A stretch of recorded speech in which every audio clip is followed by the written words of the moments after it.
ఓ వెర్రి చంద్రయ్య. సిబిఎన్. మళ్ళీ వెంటనే ఒక్క నిమిషం రెస్ట్ తీసుకోకుండా నీ అభివృద్ధి పనులు మొదలు పెట్టేశావా?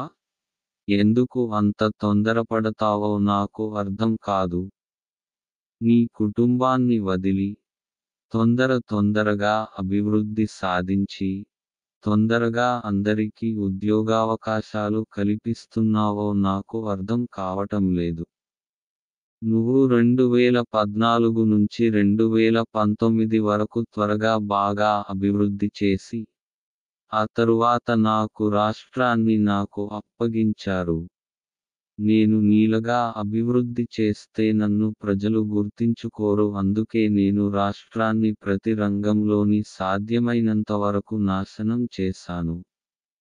నేను అంత ఎక్కువ నష్టం చేశాను కాబట్టే నీకు మళ్ళీ ప్రజలు కని విని ఎరుగని రీతిలో ఎక్కువ శాసనసభ సీట్లు ఇచ్చి పట్టం కట్టేరు. నాకు బాగా తెలుసు నువ్వు మళ్ళీ రాష్ట్రాన్ని ఒక్క నిమిషం తీరికలేకుండా బాగా త్వరగా అభివృద్ధి చేస్తావని. నిరుద్యోగ పిల్లలకు మళ్ళీ ఉద్యోగాలు కల్పిస్తావని నాకు బాగా తెలుసు.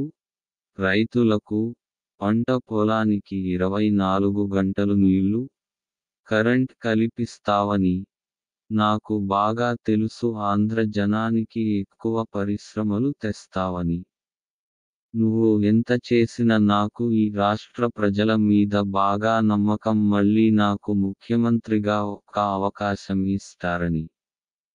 ఏమండీ ఆంధ్ర రాష్ట్ర ప్రజలారా, ఇస్తారు కదూ? ఎల్లప్పుడూ మిమ్ములను వెంటాడే మీ జగన్.